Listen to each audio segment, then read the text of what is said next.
Hello എല്ലാവർക്കും സുഖമല്ലേ? എനിക്ക് സുഖമാണ് കേട്ടോ. അപ്പോൾ നമ്മൾ ഇന്ന് നോലുമ്പിന് എന്തൊക്കെയായിരുന്നു നോക്കിയാലോ. ഇപ്പോൾ നോലുമ്പിന് എന്തെങ്കിലുമൊക്കെ ഉണ്ടാക്കുക എന്ന് പറയുമ്പോൾ എനിക്ക് തന്നെ ഭയങ്കര ടെൻഷനാണ് എന്തൊക്കെ ഉണ്ടാക്കുകയെന്ന്. കാരണം എന്താണെന്ന് വെച്ചാൽ വേറൊരാൾക്കാർ ഇപ്പോൾ പ്ലേറ്റ് വെക്കുമ്പോൾ നമ്മൾ തിരിച്ചു ആ പ്ലേറ്റിൽ എന്തെങ്കിലുമൊക്കെ ഇട്ട് കൊടുക്കണമല്ലോ വിചാരിച്ചു. ഇന്ന് സാധാ ചോറും കൂട്ടാനും ചിക്കൻ വരട്ടിയതായിരുന്നു കേട്ടോ. അപ്പോൾ എന്ത് കൊടുക്കും എന്ന് വിചാരിച്ച് ഞാൻ ഭയങ്കര ടെൻഷനായിട്ട് ഇരിക്കുകയായിരുന്നു.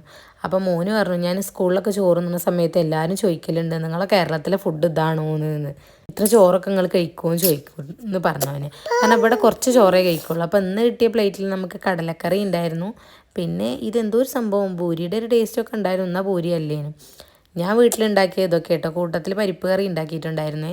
പരിപ്പ് കറി ഒരു ഇൻസ്റ്റാഗ്രാമിൽ കണ്ടിട്ട് ഉണ്ടാക്കിയായിരുന്നു കേട്ടോ. ഭയങ്കര ടേസ്റ്റ് ഉണ്ടായിരുന്നു കേട്ടോ എന്തായാലും. പിന്നെ നമുക്ക് ഭൂരിയും പായസവും ഉണ്ടായിരുന്നു കേട്ടോ. ഈ ഭൂരി പായസം എന്ന് പറഞ്ഞാൽ പായസം അല്ലേനും എന്നാൽ വേറെ എന്തോ ഒരു സംഭവം.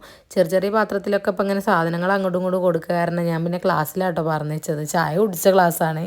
അപ്പം ഞാൻ ഇന്ന് അവർക്ക് കൊടുത്തയച്ചത് പപ്പടവും കൊടുത്തയച്ചു, കുറച്ച് ചാറും കുറച്ച് ചോറും ഇറച്ചി വരട്ടിയതും ആണ് കേട്ടോ കൊടുത്തയച്ച്. എന്തായാലും അവർ കൊടുത്തപ്പോൾ ഞാൻ ഇനി കണ്ടപ്പോൾ എന്നോട് പറഞ്ഞിട്ടുണ്ടായിരുന്നു നിങ്ങൾ ഇങ്ങനെ ചോറ് ഡെയിലി കഴിക്കുമോ എന്ന് ചോദിച്ചിട്ടുണ്ടായിരുന്നു.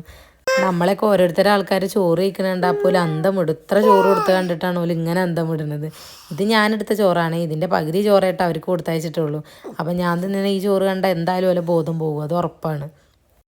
അപ്പോൾ എന്തായാലും ഇന്നത്തെ വീഡിയോ ഇത്രയേ ഉള്ളൂ. എൻ്റെ ചാനൽ ആദ്യമായിട്ടാണെങ്കിൽ സബ്സ്ക്രൈബ് ചെയ്യുക, കൂടെ ബെല്ലൈക്കണും കൂടി ഒന്ന് ക്ലിക്ക് ചെയ്യുക കേട്ടോ. അപ്പോൾ ഞാനിടുന്ന വീഡിയോസൊക്കെ നിങ്ങൾക്ക് നോട്ടിഫിക്കേഷനായിട്ട് നിങ്ങളുടെ ഫോണിൽ വരും.